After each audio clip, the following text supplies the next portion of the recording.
सिकंदराबाद विधानसभा क्षेत्र से समाजवादी पार्टी राष्ट्रीय लोकदल गठबंधन के प्रत्याशी राहुल यादव के पिता एमएलसी जितेंद्र यादव अलौदा जागीर गांव पहुंचे और अपने समर्थन की लोगों से अपील की। उन्होंने कहा कि अगर वह जीते तो गांव का सर्वांगीण विकास किया जाएगा।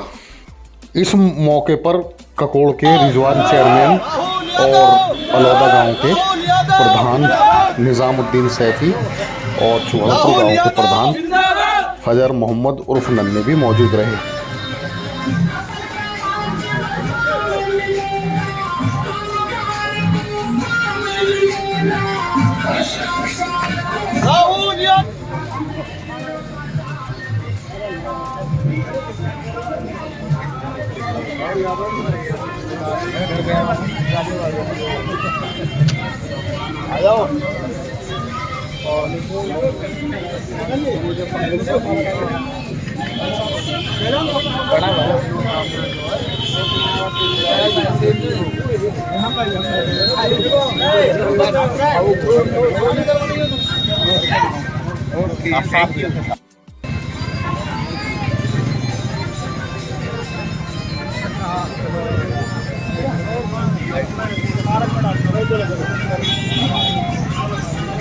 एक 5 साल से पहले घोषणा पत्र लेके आए थे वो लोग आपके बीच में।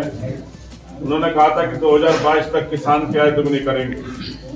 उन्होंने कहा था कि 10 लाख रोजगार उत्तर प्रदेश में नौजवानों को देंगे और उन्होंने कहा था कानून का राज स्थापित करेंगे। मैं बात इसलिए कहना चाहता हूं कि पिछले 5 साल में उत्तर प्रदेश में किसान बर्बादी की तरफ चला गया। किसान का जो उत्पादन था वो दिन पे दिन उसकी कीमत घटती जा गई और उसके इस्तेमाल में आने वाली चीजें दिन पे दिन महंगी होती गई। दोहरी मार उत्तर प्रदेश के किसान पे पड़ी। आज किसान का हाल ये है कि ऐसा कोई किसान नहीं है जिसकी जमीन बैंक में आज ना लग गई हो। ये बात भारतीय जनता पार्टी की हैसियत निकली। उन्होंने एक बात कही थी आपके बीच में रोजगार की।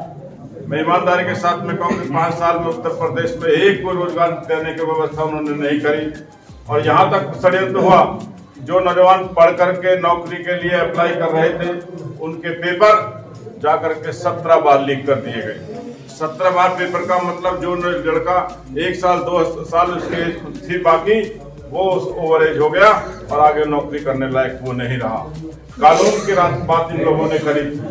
इससे बड़ा आजाद देश में दुर्भाग्य हो नहीं सकता कि उत्तर प्रदेश में जो सरकार है एक दलित के हाथरस में एक दलित की बेटी के साथ बलात्कार हुआ। बलात्कार के बाद उसकी हत्या हुई और हत्या के बाद इसी पुलिस प्रशासन ने बिना माँ बाप के सहमति के इन्होंने उसकी अंत्येष्टि रात को 12 बजे मट्टी का तेल जला के कर दी। ये कानून, ये कोई कहे कि कानून का राज है, तो पूरी जिम्मेदारी से कहता हूँ ये कानून का राज नहीं, यहाँ पे जंगल राज है उत्तर प्रदेश के अंदर। आज ऐसा लगता है कि अघोषित इमरजेंसी लगी है उत्तर प्रदेश में। अगर कोई भारतीय जनता पार्टी के खिलाफ बोलेगा तो उसको जेल में डालने का काम हो जाएगा।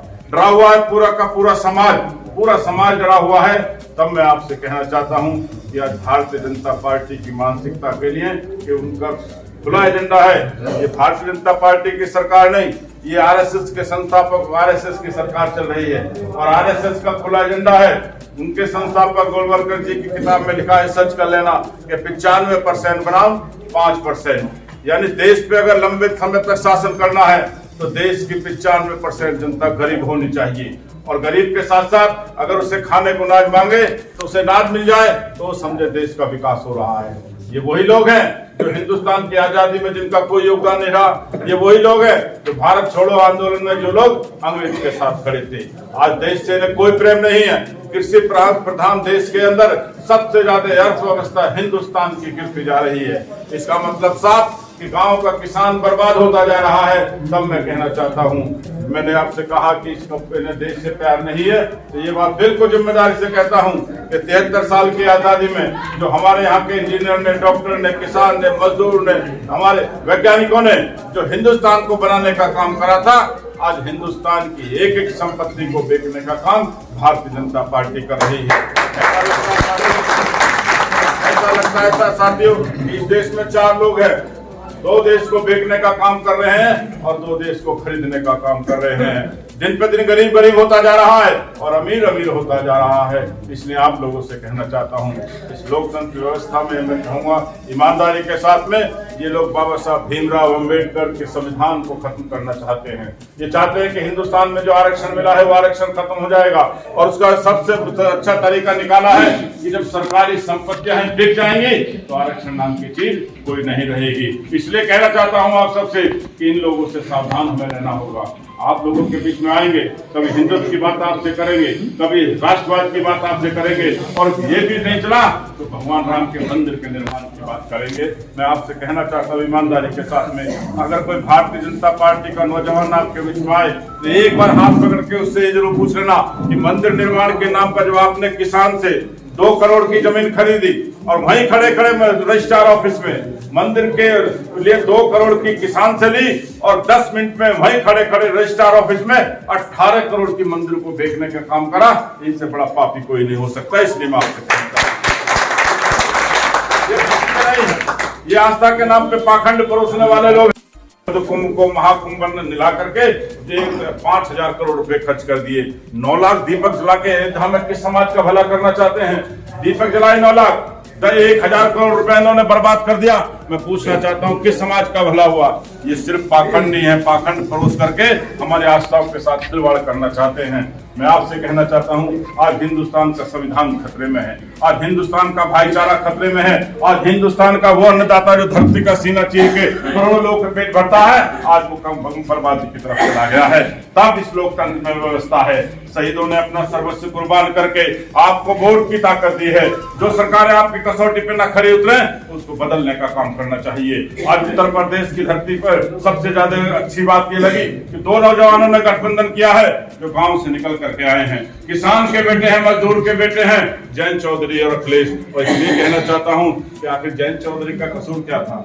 सुना है 73 साल की आजादी में कभी सुना हो कि देश के प्रधानमंत्री के पोते पे लाठी लगी हो?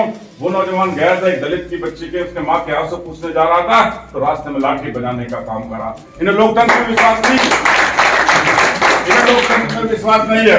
तब मैं आपसे कहना चाहता हूँ ऐसी सरकार को बदल देना चाहिए। इसलिए बदल देना चाहिए कि आज अखिलेश यादव, जयंत चौधरी ने ऐलान करा है कि जिस दिन उत्तर प्रदेश की सरकार बनेगी उस दिन 300 यूनिट उत्तर प्रदेश के हर घर के फ्री करने का, बिजली का 1 पैसा किसी से नहीं लिया जाएगा। 300 यूनिट तक उत्तर प्रदेश में बिजली फ्री रहेगी। उन्होंने ऐलान करा है कि उत्तर प्रदेश के अंदर 10 लाख नौजवानों को रोजगार दूंगा। उन्होंने ऐलान करा है बुजुर्गों, नौजवान साथियों कि आप लोगों के बीच में कि वो मेरे बुजुर्ग, वो मेरी गरीब माँ, वो मेरे बुजुर्ग 60 साल से ऊपर है, गरीब हैं, वो मेरी माताएं हैं, बुजुर्ग हैं, उनको पहले 500 रुपए समाजवादी पेंशन देता था। अब की बार सरकार बनेगी तो 1500 रुपए हर महीने पेंशन देने का काम उत्तर प्रदेश में। अपनी बात समाप्त करना चाहता हूं।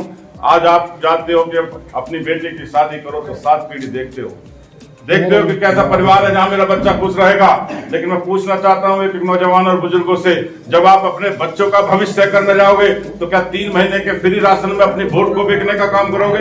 ये पापी आपको 3 महीने का जो राशन दे रहे हैं ये केवल आपकी बेशकीमती वो वोट जो आपके बच्चों का भविष्य करेगी उसको खरीदने आपके बीच में आए हैं। और अखिलेश यादव जी ने ऐलान करा है कि उत्तर प्रदेश में सरकार बनते ये तो 3 महीने की बात करते हैं, पूरे 5 साल तक गरीबों को सबको फ्री राशन देने का काम होगा। के साथ में ईमानदारी के साथ मैं कहना चाहता हूं कि सावधान रहना, डिवाइड एंड रूल की पॉलिसी यही भारतीय जनता पार्टी जनसंघ के लोग हैं जो बंटवारा करो और शासन करना चाहते हैं। मैं ईमानदारी से बड़े खुले मन से दलित समाज के लोगों से कहना चाहता हूं उत्तर प्रदेश में भारतीय जनता पार्टी सबका वजूद खत्म कर रही है। अगर आपको लगता है विधानसभा क्षेत्र में बहुजन समाज पार्टी का उम्मीदवार जीतने की स्थिति में है तो जाओ सारी वोट उसको दे देना। और अगर आपको लगे नहीं समाजवादी पार्टी या संयुक्त उम्मीदवार राहुल यादव ये इसको भारतीय जनता पार्टी को हराने के लिए है तो मैं आपसे निवेदन करूंगा एक बार इस भारतीय जनता पार्टी को हटाने के लिए इतना विश्वास दिलाता हूँ कि दिल्ली के तलहटी पे बसे हुए इस गांव के अंदर ईमानदारी के साथ में बेटा है, विदेश से पढ़ के आया है, जानता है उस गाय क्यों है, जानता है कि दिल्ली के तलहटी में बसे हुए विधानसभा क्षेत्र को कैसे विकसित करना है। परमात्मा कर दिया और सब कुछ है। गांव से निकल करके आए हम लोग, गांव के लोगों की सेवा करना चाहते हैं, खाने की दलाली करने वाले नहीं हैं। कोई कह नहीं सकता कि एक पैसे के लिए भी कोई दलाली करे। हाँ, इतना जरूर है कि आपने अगर विधायक बना करके भेजा, चेयरमैन साहब पर बैठे, किसी थानेदार की हिम्मत नहीं है कि किसी गरीब को, दलित के गाँव को आकर के अपमानित करने का काम कर। चाहता हूं कि आने वाली 10 तारीख को अपने सारे मन से जुटाना, गांव की प्रधानी की लड़ाई को भूल कर काम करना, खेत के मेंढे की लड़ाई को भूलने का काम करना, उत्तर प्रदेश के विकास के नाम पर और अपने नौजवानों के वजूद को बचाने के लिए एक मोटरसाइकिल का बटन दबा देना। आपका वो काम जो मानवता का होगा, समाज के हित का होगा, इसमें कंधे से कंधा मिला के आपके साथ चलूंगा। आपने